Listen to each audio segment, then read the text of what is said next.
ఒక సమాజానికి సంబంధించి కానీ లేకపోతే ఒక రాష్ట్రం ఒక దేశం వీటికి సంబంధించి కానీ ఒక కొత్త సంవత్సరం వస్తుందంటే ఈ సంవత్సరంలో మన రాష్ట్ర భవిష్యత్తు ఎలా ఉంటుంది, మన దేశ భవిష్యత్తు ఎలా ఉంటుంది. ఎందుకంటే మార్చిలో బడ్జెట్స్ ఉంటాయి. ఈ బడ్జెట్ ద్వారా ప్రభుత్వాలు ఎలాంటి బడ్జెట్ ప్రవేశపెడతాయి, తర్వాత ఏ రంగాలకి ప్రాధాన్యం ఇస్తాయి, ఇట్లాంటి రకరకాలుగా మనం అంచనాలు వేసుకుంటూ ఉంటాం. వాటిని బట్టే రాష్ట్రాల అభివృద్ధి, ప్రజల దైనందిన జీవితం, అలాగే ఉద్యోగాలు, ఉపాధి కల్పన రకరకాలన్నీ ఆధారపడి ఉంటాయి. అయితే ఆంధ్రప్రదేశ్కి సంబంధించినంత వరకు న్యూ ఇయర్ రాగానే మనందరం హ్యాపీ న్యూ ఇయర్ అంటాం కదా, ఇది ఏపీ న్యూ ఇయర్ అనాల్సిన పరిస్థితి కనపడుతుంది ఆంధ్రప్రదేశ్కి సంబంధించినంత వరకు. ఎందుకు అంటే ఏ అంటే అమరావతి, పి అంటే పోలవరం, అట్లా ఉంది ఇప్పుడు అక్కడ పరిస్థితి. ఉన్నాయి ఇంకా చాలా ఎదగాల్సినవి చేయాల్సినవి చాలా ఉన్నాయి. ఈ రెండు నిర్లక్ష్యం చేయబడుతున్న ఐకానిక్ ప్రాజెక్ట్స్. ఈ రెండు ఆంధ్రప్రదేశ్ రాష్ట్ర దశని దిశని మార్చేసే ప్రాజెక్ట్స్. పోలవరం అయ్యిందంటే అది చెప్తూనే ఉన్నారు ఏపీకి జీవనాడి అని. అది ఆ పోలవరం పూర్తయితే లక్షల ఎకరాలు ఆయకట్టు స్థిరీకరించబడమే కాకుండా కొత్త ఆయకట్టు కూడా సాగవుతుంది. సాగు తాగునీరు రెండు సమస్యలకి పెద్ద పరిష్కారం అది. అలాగే గోదావరి బేసిన్ నుంచి రాయలసీమ బేసిన్కి నీళ్లు తీసుకెళ్లే ఇది కృష్ణ బేసిన్కి వస్తుంది. కృష్ణ బేసిన్ నుంచి రాయలసీమ కూడా నీళ్ళు వెళ్తాయి. ఎందుకంటే ఇక్కడ గోదావరి బేసిన్ నుంచి కృష్ణ బేసిన్కి నీళ్లు వాడుకుంటారు కాబట్టి కృష్ణ ఎగువ ప్రాజెక్టుల నుంచి గోదావరికి రాయలసీమకు తరలించుకునే అదొక రకరకాల వీటితో పాటు నదుల అనుసంధానం. ఇవేం జరగాలన్నా పోలవరం పూర్తి అవ్వాలి. ఇది ఇప్పటిదా అంటే దశాబ్దాల కళ. రాష్ట్ర విభజన జరిగిన తర్వాత చట్టబద్ధంగా జాతీయ ప్రాజెక్టు కింద ప్రతిపాదించబడిన పోలవరం దానికి పురిటి కష్టాలు. 2014లో అధికారంలోకి వచ్చిన చంద్రబాబు నాయుడు ప్రభుత్వం దీన్ని వీలైన తొందరగా పూర్తి చేయాలనుకున్నా పూర్తి అవ్వదు. ఎందుకంటే దానికి చాలా పనులు ఉంటాయి. భూసేకరణని లేకపోతే ఇవన్నీ ఐడెంటిఫై చేసి డిపిఆర్ శాంక్షన్ ఇదంతా చేసి 70% ఏదో వర్క్స్ కంప్లీట్ అయినాయి. ఇందులో జగన్మోహన్ రెడ్డి గారు వచ్చి దానికి కాస్త సంకనాకిచ్చారు. అదన్నారు, ఇదన్నారు, అంతన్నారు, ఇంతన్నారు, ఏమీ అవ్వకుండా ఉన్నది పోయి ఉంచుకున్నది పోయి అన్నట్టుగా అది మూలకు పడిపోయింది. ఆ రకంగా పోలవరాన్ని ఒక రకంగా చంపేశారు. మరోపక్క అమరావతి అనేది ఆంధ్రప్రదేశ్కి రాజధాని. నిజానికి పెద్దగా చెప్పుకోదగ్గ ఒక ఆదాయ వనరులు తీసుకొచ్చే నగరాలు లేవు ఆంధ్రప్రదేశ్కి, విశాఖపట్నం తప్ప. మిగతా విజయవాడ అయినా లేకపోతే తిరుపతి అయినా కాకినాడ, రాజమండ్రి ఇలాంటి మోస్తరు నగరాలు కార్పొరేషన్లు ఉన్నా అవి రాష్ట్రాన్ని డ్రైవ్ చేసే గ్రోత్ ఇంజిన్లు కావు, డ్రైవర్స్ కావే ఆర్థికంగా రెవెన్యూ పరంగా. వైజాగ్ ఒకటి కొంచెం పర్వాలేదు, కానీ తెలంగాణకి హైదరాబాద్ ఎలా ఉందో, కర్ణాటకకు బెంగళూరు ఎలా ఉందో, తమిళనాడుకి చెన్నై ఎలా ఉందో, ఇట్లా ప్రతి స్టేట్కి, మహారాష్ట్రకి బాంబే ఒక రకంగా ఇండియా మొత్తానికి అది డ్రైవర్ లాగా పనిచేస్తోంది.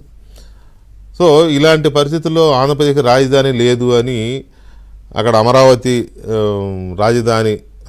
రాజధాని నిర్మాణాన్ని సంకల్పించి రైతులు ముందుకొచ్చి వాళ్ళు భూములు ఇచ్చి ఇదంతా చేసి పనులు మొదలెట్టి ఆ సీడ్ క్యాపిటల్ వర్క్స్ అని మొదలెట్టి క్వార్టర్లు, ఆఫీసు నిర్మాణం మొదలెట్టి మిగతా అంతా డెవలప్ చేస్తున్న తరుణంలో మరి ప్రజలు ఎందుకు మార్చుకున్నారు, ఏం ఆశపడి మార్చుకున్నారు, ఎందుకు దాన్ని ఒక రకంగా చెడగొట్టుకున్నారు, ప్రజలు ఎందుకు చెడగొట్టుకున్నారో తెలియదు. కానీ 2019లో ప్రభుత్వాన్ని మార్చేశారు. ఫలితంగా ఏమైందని అంటే ఆయన ప్రతిపక్షంలో ఉన్నప్పుడేమో అమరావతికి జై అన్నాడు, ముఖ్యమంత్రి అవగానే అమరావతికి నై అన్నాడు, ఏదో 3 రాజధానులు అన్నాడు, 30 అక్కడెక్కడ ఉన్నాయి, ఇక్కడెక్కడ ఉన్నాయి, అది చేస్తాను అని ఏదీ లేకుండా చేశాడు. 5 ఏళ్ళు ఒక రకంగా చెప్పాలంటే నరకం. ఆంధ్రప్రదేశ్కి సంబంధించినంతవరకు నరకమే రాష్ట్రానికి. 5 ఏళ్ళు ఒక పీడకల 5 ఏళ్ల పాలన, జగన్మోహన్ రెడ్డి పాలన. ఆయన దాని నుంచి నేర్చుకుని మరి మారాడేమో, రిపెంట్ అవుతున్నాడేమో నాకు తెలియదు. కానీ 5 ఏళ్ళు అయితే ఆంధ్రప్రదేశ్కి సంబంధించి ఒక పీడకల. ఏ ప్రభుత్వము, ఏ ముఖ్యమంత్రి అలాంటి పరిపాలన చేయకూడదు. అనుకోకుండా జరిగితే, తెలియక జరిగితే, అనుభవం లేక జరిగితే మార్చుకోవచ్చు. ఇకనైనా జరిగిన తప్పిదాలను తెలుసుకుంటే అది ఓకే. లేదు నేను ఇలాగే ఉంటాను అంటే ఎవరు చేయగలిగింది ఏం లేదు. కానీ సో ఆ పీడకల నుంచి ఆంధ్రప్రదేశ్ ఎంతవరకు బయటపడుతోంది, గడిచిన మేలో కొత్త ప్రభుత్వం వచ్చింది 2024లో. ఆ ప్రభుత్వం వచ్చిన దగ్గర నుంచి అన్ని బాలారిష్టాలే, అన్నీ గత 5 ఏళ్ళు అంతకుముందు 5 ఏళ్ళు మొత్తం సర్వనాశనం చేసిన వ్యవస్థలు కాబట్టి వాటిల్లోంచి ఒక రకంగా చెప్పాలంటే ఆ పురిటి కష్టాల నుంచి బయటపడి మెల్లమెల్లగా అన్నిటినీ సెట్ చేసుకోవాల్సిన పరిస్థితి ప్రస్తుత ప్రభుత్వం పైన పడింది. వాటన్నిటిని సెట్ చేసుకోవడానికి, తర్వాత అప్పుల కుప్పలాగా మారిన రాష్ట్రాన్ని కొంచెం ఒడ్డును లాగడానికి, కొంత ఆదాయాన్ని సమకూర్చడానికి, లేకపోతే కేంద్రం వైపు నుంచి కొంత నిధులు తెచ్చుకోవడానికి తప్పదు. అక్కడక్కడ అప్పులు తెచ్చుకోవడానికి మళ్ళీ తప్పదు కదా, అప్పులు తెచ్చుకోవడానికి ఇవన్నీ కాలు చేయి కూడా తీసుకుంటున్న పరిస్థితి మనం చూస్తున్నాం గడిచిన 6-7 నెలలుగా. సో ఈ పరిస్థితుల్లో ఈ కొత్త సంవత్సరం 2025 ఆంధ్రప్రదేశ్కి ఎలాంటి ఇయర్ కాబోతోంది, ఎందుకంటే ఈ ఇయర్లో చాలా జరగబోతున్నాయి అనేది ప్రభుత్వం సంకేతాలు ఇస్తుంది. ముఖ్యమంత్రి చంద్రబాబు నాయుడు కూడా ఇవాళ చాలా విషయాలు చెప్పారు, నిన్న కూడా పబ్లిక్తో మాట్లాడుతూ చాలా విషయాలు చెప్పారు. సిఆర్డి ఆఫీస్కి నవంబర్లో శంకుస్థాపన చేసి 120 రోజుల్లోనేమో ప్రారంభించేస్తామని చెప్పారు, అంటే 4 మాసాల్లో దాన్ని ప్రారంభిస్తామన్నారు. అలాగే అమరావతి పనులు వేగవంతంగా స్టార్ట్ అయినాయి, అవి ఎప్పటికి పూర్తవుతుంది అమరావతి అనే దాని మీద ఒక చర్చ ఉంది. తర్వాత పోలవరం మీద కేంద్రం మళ్ళీ మొన్న ప్రాజెక్టు రెడీ చేసింది, మళ్ళీ ఇప్పుడు కొట్టుకుపోయిన డయాఫ్రమ్ వాల్ అంతా నెరలిచి పాడైపోయింది కదా డయాఫ్రమ్ వాల్, దాన్ని మళ్ళీ నిర్మిస్తే తప్ప ప్రాజెక్టు పనులు మొదలు కావు. సో దాన్ని మొదలుపెట్టే కార్యక్రమం ఒకటి నడుస్తుంది కాబట్టి 2027 బహుశా అక్టోబర్-నవంబర్ 2027 అక్టోబర్-నవంబర్ కల్లా పోలవరం పూర్తవుతుంది అనేది చంద్రబాబు నాయుడు మళ్ళీ ఒకసారి ఒక డెడ్ లైన్ పెట్టారు. సో ఈ డెడ్ లైన్లు ఈసారైనా గ్యారంటీగా జరుగుతాయా, మళ్ళీ ఇలాగే పొడిగించబడతాయా అనేది ఒక సందేహం ఉంది.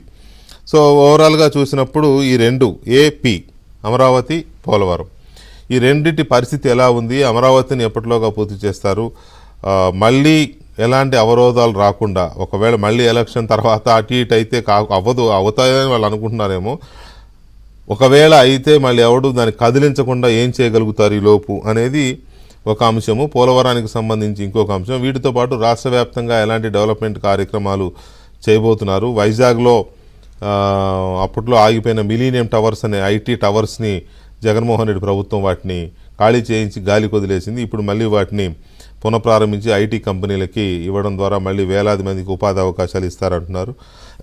అలాగే అక్కడ ఇంకా కొన్ని కార్యక్రమాలు కూడా చేయబోతున్న పరిస్థితి వైజాగ్లో మనకు కనపడుతుంది. విశాఖలో ఆ క్రూజ్ టెర్మినల్ అని సముద్రంలో క్రూజ్ టూరిజం ఒకటి ఉంటుంది, దానికి టెర్మినల్ రెడీ అయింది. అక్కడ నుంచి భారీ క్రూజ్లు ప్రారంభమైతే మంచి ఒక స్కోప్ ఉంటుంది టూరిజం కూడా అనేది ఒక అంచనా. సో ఇటువంటివి ఎగ్జాంపుల్ చెప్తున్నాను నేను. అలాగే రాయలసీమ ప్రాంతంలో ఇండస్ట్రీస్ కానీ, లేకపోతే పవర్ జనరేషన్ కానీ, హార్టికల్చర్ కానీ, ఇరిగేషన్ ప్రాజెక్ట్స్, ఇవన్నీ 2025 అనేది ఒక క్రూషియల్ ఇయర్ కాబోతుంది ఆంధ్రప్రదేశ్కి సంబంధించినంత వరకు. ఎంతవరకు వీటిని రాష్ట్ర ప్రభుత్వం, చంద్రబాబు నాయుడు ప్రభుత్వం, ఎన్డీఏ ప్రభుత్వం టాప్ గేర్లో తీసుకెళ్లే అవకాశం ఉంది. అందుకు తగ్గట్టుగా కేంద్రం సహకారం అయితే కనబడుతోంది. ఎన్డీఏ ప్రభుత్వంలో ఉండడం వల్ల అమరావతికి సంబంధించి ఇప్పటికే 15,000 కోట్ల గ్రాంట్ని రాష్ట్ర ప్రభుత్వానికి ఇప్పించింది కేంద్రం. అలాగే పోలవరానికి నిధులు వస్తున్నాయి. అలాగే ఏడీబీ నుంచి కొంత ప్రపంచ బ్యాంక్ కూడా నిధులిస్తోంది అమరావతి రాజధాని నిర్మాణానికి.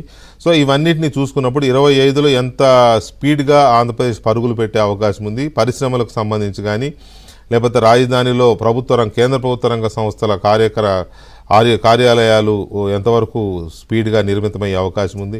ఇవన్నీ ఎట్ ఏ గ్లాన్స్ కనుక మనం వేస్తే 25 ఏపీ న్యూ ఇయర్ అవుతుందా, హ్యాపీ న్యూ ఇయర్ అనేది ఏపీ న్యూ ఇయర్ అనిపించుకుంటుందా అనేది ఒక